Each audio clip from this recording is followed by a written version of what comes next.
Hi friends, welcome to Everest academy. நான் வந்து இப்போ நடந்த 2024 குரூப் 4 எக்ஸாம் கிளியர் பண்ணியிருந்தேன். 171 கொஸ்டின் போட்டிருக்கேன். ஓவராலாக 1830 ரேங்க் வாங்கியிருக்கேன். இப்போ எவரெஸ்ட் அகாடமியில் இப்போ வந்து டெஸ்ட் பேட்ச் வந்து போயிட்டுருக்கு. ஆல்ரெடி அனௌன்ஸ் பண்ணி டெஸ்ட் வந்து இப்போ ஃபஸ்ட் வீக் முடிச்சு இப்போ செகண்ட் வீக் போயிட்டுருக்கு. Jan 26 வந்து தேர்ட் வீக் வந்து இருக்குது. இதில் வந்து நீங்கள் வந்து ஜாயின் பண்ணிக்கோங்க. இது வந்து உங்களுக்கு ஒரு ரெண்டாவது வாய்ப்பாக வந்து உங்களுக்கு வந்து கொடுத்துருக்கோம். டெஸ்ட் ஷெடியூல் வந்து எப்படி போயிட்டுருக்குன்னு பாருங்கள். இப்போ ஆல்ரெடி ஃபஸ்ட் வீக் முடிஞ்சு. இப்போ நீங்கள் ஜாயினிங்னா கூட நீங்கள் செகண்ட் வீக்கில் நீங்கள் எழுதலாம். இல்லை Jan 26 இது பண்ணுறதுனால இப்போதைக்கு நீங்கள் இது ஜாயின் பண்ணிட்டு 26 கூட நீங்கள் வந்து இது பண்ணிக்கலாம். இங்கே நாங்கள் என்ன கொடுத்துருக்கோம் பாருங்கள். ஃபஸ்ட் வீக்கில் எழுத்து டாபிக் வந்து ஃபுல்லாக கம்ப்ளீட் பண்ணிட்டோம். அடுத்து வந்து சொல் டாபிக் வந்து போயிட்டுருக்கு. யூனிட் 1லே லகர வேறுபாடு, நகர வேறுபாடு இதெல்லாம் வந்து போயிட்டுருக்கு. இந்த பக்கம் ஜிஎஸ்ல பார்த்தீங்கன்னா யூனிட் 6 யூனிட் 4 வந்து கொண்டு போயிட்டுருக்கோம். ஏன் இது அப்படின்னா இதை வந்து ஸ்கோரிங் பார்ட்டாக இருக்குது. யூனிட் 6 வந்து 20 கொஸ்டினும், யூனிட் 4ல் 15 கொஸ்டினும் வந்து நமக்கு கேட்குறாங்க. அதே மாதிரி டைஸும் பர்சன்டேஜும் வந்து கம்ப்ளீட் ஆகிருக்கு. இப்போ வந்து ரேஷியோ அண்ட் ப்ரொபோர்ஷன் வந்து போயிட்டுருக்கு. இதுக்கு நாங்கள் எப்படி வந்து இது பண்ணால் நீங்கள் வந்து இந்த ஒவ்வொரு இதையும் நீங்கள் வந்து தேடிலாம் வந்து படிக்க தேவையில்ல. நாங்களே வந்துட்டு எல்லா பிடிஎஃப் வந்து கட் பண்ணி கொடுத்தோம். ஸ்கூல் புக்கில் உள்ளதும் எக்ஸ்ட்ரா நோட்ஸ் எல்லாமே வந்து கட் பண்ணி கொடுத்தோம். Example காமிக்கிறப்பாங்க.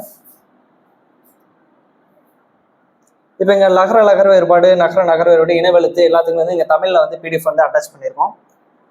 New book, old book, அப்புறம் எக்ஸ்ட்ரா எங்களோட நோட்ஸு எல்லாமே வந்து கம்ப்ளீட்டாக கட் பண்ணி வந்து பிடிஎஃப் வந்து உங்களுக்கு ப்ரொவைட் பண்ணுறோம். இலக்கியம் பாருங்கள். சிறுபஞ்ச மூலம், ஏலாதி, திருக்கடுகம் எல்லாமே வந்து உங்களுக்கு வந்து பிடிஎஃப் சோர்ஸ் வந்து கொடுத்துறோம். திருக்குறள், ஒழுக்கமுடைமை முடிஞ்சு இப்போ பொறையுடைமை வந்து போயிட்டுருக்கு.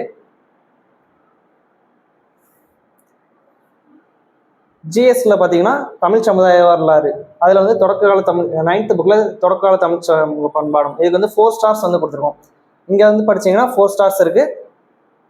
இது வந்து இம்பார்ட்டண்டாக இருக்கும். இது இங்கேருந்து வந்து மேக்ஸிமம் கொஸ்டின் வந்து எதிர்பார்க்கலாம். இங்கே 10th புக்கில் மத்திய அரசுக்கு வந்து 6 ஸ்டார்ஸ் வந்து கொடுத்துருக்கோம். அதுமாதிரி சட்டமன்றம், ஆட்சித்துறை, இந்திய நிர்வாக அமைப்பு இதெல்லாம் வந்து இந்த வீக் போர்ஷனுக்கு வந்து கொடுத்துருக்கோம். ஏன் 6 ஸ்டார்ஸ் கொடுத்துருக்காங்கன்னா இது வந்து 10th புக்கில் மத்திய அரசுன்ற பாடம் இருக்குது. இந்த பாடத்தை நீங்கள் படித்தாலே இதோட சேர்த்து இன்னும் 2 பாடம், இந்திய அரசியலமைப்பு, மத்திய அரசு, மாநில அரசு. இந்த 10th புக்கில் உள்ள இந்த 3 பாடத்தை படிச்சீங்கன்னா நீங்கள் பாலிட்டியில் 50% போர்ஷன் வந்து நீங்கள் வந்து கம்ப்ளீட் பண்ணிடுவீங்க. இந்த மாதிரி ஒவ்வொரு பாடத்துக்கும் எது வந்து ரொம்ப முக்கியம், எது வந்து முக்கியம் இல்லை, அதுக்கு வந்து நாங்கள் வந்து கொஞ்சம் ஸ்டார்ஸ் வந்து ப்ரொவைட் பண்ணியிருக்கோம். விகித சமம், ரேஷியோ அண்ட் ப்ரொபோர்ஷன்ஸ்க்கு நாங்கள் வந்து பிடிஎஃப் வந்து கொடுத்துருக்கோம். இந்த மாதிரி நீங்கள் வந்து எங்கேயுமே வந்து இந்த ஷெடியூலில் வந்து நீங்கள் வந்து இது போய் தேடி படிக்கணும், ஒவ்வொரு புக்காக தேடி படிக்கணும் இல்லை, நாங்கள் வந்து எல்லாமே வந்து கொடுத்துருப்போம். இது வந்து உங்களுக்கு வந்து ஒரு ரெண்டாவது வாய்ப்பாக இருக்குது. January 26 வந்து நீங்கள் வந்து கண்டிப்பாக டெஸ்ட்டில் ஜாயின் பண்ணி நீங்கள் வந்து எக்ஸாம் வந்து கிளியர் பண்ணுங்கள். எல்லாமே வந்து கொஸ்டின்ஸ்லாம் யாரும் வந்து ஃப்ரேம் பண்ணாங்கன்னா கவர்மெண்ட் ஆஃபீஸர்ஸாக வந்து எல்லாமே வந்து ஃப்ரேம் பண்ணாங்க. இதுக்கு முன்னாடி எங்களோட சீனியர்ஸ் வந்து கொஸ்டின்ஸ் எடுத்து தராங்க. 25+ கொஸ்டின்ஸ் வந்து வீக் டெஸ்ட் வந்து கொடுக்குறோம். அதெல்லாம் 5 ஃபுல் டெஸ்ட் வந்து கொடுக்குறோம். அப்புறம் வந்து ஜூலை 13 வந்து எக்ஸாம் வருது. இன்னும் 6 months தான் இருக்குது. அதனால நல்லா படிங்க. நீங்கள் ஜாயின் பண்ணிட்டீங்கன்னா இது வரைக்கும் எவ்வளோ டெஸ்ட் போயிருக்கோ இந்த டெஸ்ட்டை எல்லாமே வந்து நாங்கள் வந்து உங்களுக்கு இந்த முன்னாடியே என்னென்ன சோர்ஸ் கொடுத்துருவோம், எல்லாமே டெஸ்ட் கொஸ்டின் எல்லாமே வந்து கொடுத்துருவோம். டெஸ்ட்டு முடிஞ்சதுக்கப்புறம் என்ன பண்ணுவோம்னா எல்லாமே வந்து உங்களுக்கு வந்து எக்ஸ்டெண்ட் பண்ணி வீடியோவாக கொடுத்துரும். ஒவ்வொரு கொஸ்டினையும் வந்து எக்ஸ்டெண்ட் பண்ணுவோம். மொத்தம் 200 கொஸ்டின் இருக்குது. 200 கொஸ்டினுக்கு ஒவ்வொரு கொஸ்டின் வந்து நாங்கள் வந்து எக்ஸ்டெண்ட் பண்ணி எங்கள் ஸ்டாஃப்ஸ் வந்து உங்களுக்கு வந்து எக்ஸ்டெண்ட் பண்ணி வீடியோ வந்து கொடுத்துருவாங்க. ஸோ அதனால் வந்து யூஸ் பண்ணிக்கோங்க. தேங்க்யூ.